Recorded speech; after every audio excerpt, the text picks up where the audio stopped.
आज की गणित की क्लास में आपको हम लाभ हानि से संबंधित सवाल बताएंगे, जिसमें वस्तु खरीदकर वस्तु बेची गई वाली बात होगी।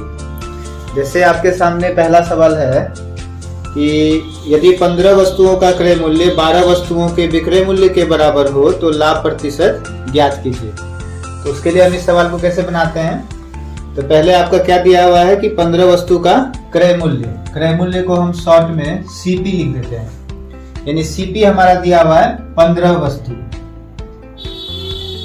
और लिखा है सवाल में कि 12 वस्तु के विक्रय मूल्य के बराबर है, यानी एसपी हमारा हो जाएगा 12 वस्तु। ये हो गया कॉस्ट प्राइस और ये सेलिंग प्राइस। तो 15 वस्तु हमने खरीदा और 12 वस्तु हमने बेचा।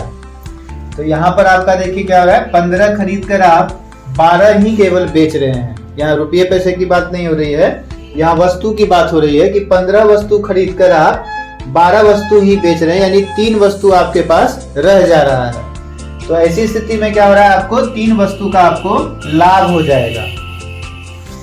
और नीचे हम यहाँ पर बेची गई वस्तु की संख्या लिखते हैं। जैसे अन्य जो सवाल होता है जिसमें रुपये पैसे का जिक्र होता है, वहां पर हम नीचे रुपया लिखते हैं और क्रय मूल्य वाला लिखते हैं।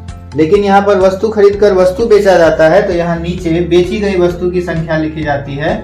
और जब भी लाभ प्रतिशत पूछा है, प्रतिशत है, तो हम 100 से गुना कर देंगे। इसे हम कटा देंगे तो आपका आंसर आ जाएगा 25% लाभ। तो ये आप देखिए, इसी तरह से हम फिर नेक्स्ट सवाल अभी देखेंगे। चलिए, अब नेक्स्ट सवाल है आपके सामने कि 10 वस्तुओं का क्रय मूल्य 15 वस्तुओं के विक्रय मूल्य के बराबर हो तो लाभ या हानि प्रतिशत बताइए। तो यहाँ पर 10 वस्तु का क्रय मूल्य कह रहा है, यानी सीपी हमारा हो गया 10 वस्तु और एसपी हो गया हमारा 15 वस्तु। इस बार क्या किया गया कि 10 वस्तु खरीदे हैं और कह रहा है कि 15 बेचो, है ना। तो हम कैसे बेचेंगे, जब हमारे पास 10 ही सामान है तो हम 10 ही वस्तु बेच सकते हैं। ये जो 5 वस्तु का बात आ रहा है एक्स्ट्रा, यानी वो हमें क्या लगा, घर से लॉस लग गया। 5 वस्तु हमें घर से देना पड़ेगा, तब हम जो है उसके बराबर जा पाएंगे। तो जब 10 ही खरीदे हैं, 15 वस्तु बेचना है, यानी 5 वस्तु हमको एक्स्ट्रा लाना पड़ेगा। तो यहाँ पे आपका 5 वस्तु का लॉस हो गया। बटे में हो जाएगा आपका बेची गई वस्तु की संख्या, यानी 15 और गुना 100। तो यहाँ कटाकर आ जाएगा आपका 33.1/3% हानि हो जाएगा इस बार, है ना। तो चलिए, इसी सवाल से रिलेटेड आपका जो अगला सवाल है आपके सामने है कि 1 दर्जन बॉल पेन बेचने पर एक दुकानदार को 4 बॉल पेन के विक्रय मूल्य के बराबर लाभ होता है, तो उसका लाभ प्रतिशत बताइए।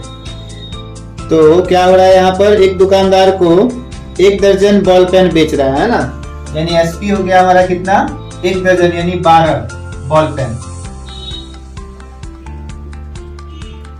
और आगे हमारा सवाल में दिया हुआ है कि 4 बॉल पेन के विक्रय मूल्य के बराबर लाभ होता है। 4 हम यहाँ पर लिख लेते हैं, 4 बॉल पेन के क्या हो रहा है, विक्रय मूल्य के बराबर लाभ हो रहा है। तो चलिए, उससे हम अभी छोड़ देते हैं। अभी इधर देखेंगे, पहले हमने जो 12 वस्तु बेचा, उससे पहले हमें क्या करना पड़ेगा, 12 वस्तु खरीदना होगा, तभी तो हम 12 वस्तु बेच सकते हैं ना। तो पहले हम सीपी में लिख देते हैं 12 बॉल पेन। अब आगे आपको यहाँ ध्यान देना है, जो 4 बॉल पेन के विक्रय मूल्य के बराबर लाभ होता है, तो ये जो विक्रय मूल्य लिखा है, तो आपको क्रय मूल्य की तरफ नहीं देखना है। जो भी काम करेंगे हम, वह विक्रय मूल्य की तरफ करेंगे। अब 4 बॉल पेन के विक्रय मूल्य के बराबर लाभ होता है। लाभ हमें कब होता है, जब हम अधिक खरीद कर कम बेचेंगे सामान, तब हमको लाभ होगा। यहाँ रुपये पैसे की बात नहीं है, जो रुपया अधिक आ जाएगा तो लाभ हो जाएगा। यहाँ क्या है, वस्तु हम कम खरीदेंगे, है ना, और अधिक बेच देंगे तो क्या होगा, हानि हो जाएगा, घर से लग जाएगा। यहाँ पर हमें लाभ लेना है, तो हमें क्या करना होगा, अधिक वस्तु खरीद कर कम वस्तु बेचेंगे तो लाभ होगा। तो कम वस्तु बेचेंगे, यानी यहाँ हम माइनस कर देंगे 8 बॉल पेन। अब आपका हो गया 12 बॉल पेन खरीदे थे, 8 ही बॉल पेन हम बेचेंगे तो हमारा पैसा आ जाएगा। तो यहाँ पर आपको कितने बॉल पेन का फायदा हो गया? 4 बॉल पेन का फायदा हो गया।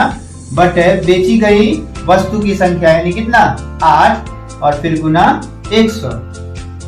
तो यहाँ आप इसे कटा देंगे तो आपका आंसर आ जाएगा 50% लाभ। तो चलिए अगला जो सवाल है आपके सामने, 36 संतरे बेचने पर एक फल विक्रेता को 4 संतरों के विक्रय मूल्य के बराबर हानि होती है तो उसकी हानि प्रतिशत कितनी होगी? तो 36 संतरे बेचने पर, यानी यहां भी आपका क्या दिया हुआ है? एसपी दिया हुआ है 36 संतरा बेचने पर। तो देखिए 36 संतरे बेचने से पहले हमें क्या करना पड़ेगा? 36 संतरे खरीदना भी होगा। हम सीपी में भी लिख देते हैं 36 संतरा। सबसे पहले ये काम कर लेंगे, फिर आगे का सवाल का हिस्सा पढ़ेंगे। तो आगे लिखा हुआ है कि 4 संतरों के विक्रय मूल्य के बराबर हानि होती है। तो 4 संतरों के विक्रय मूल्य के बराबर हानि होती है। तो यहाँ पर देखिए अब विक्रय मूल्य की तरफ ही कोई काम करना होगा हमें। हानि हमें कब होता है? जब हम यहाँ पर कम खरीद कर अधिक बेचेंगे तब हानि होगा। तब ना हमें घर से लाना पड़ेगा या फिर से हमें जाकर खरीदना पड़ेगा, तब हमें पैसा आएगा।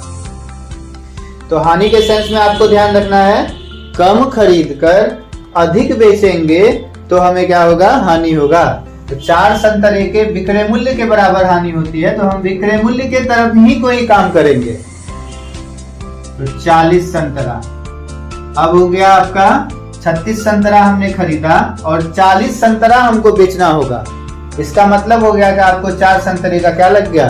लॉस लग गया। तो 4 संतरे का लॉस लगा बट बेची गई वस्तु की संख्या और गुना 100 बराबर 10% आपका क्या हो गया? हानि हो गया। ठीक है, तो इसके आगे का आप खुद से भी किताब से या क्वेश्चन बैंक से बनाकर देखिए। नहीं बनने पर आप हमें कमेंट में सवाल लिख सकते हैं, हम आपको उसका आंसर अगली वीडियो में बताएंगे। Okay, thank you.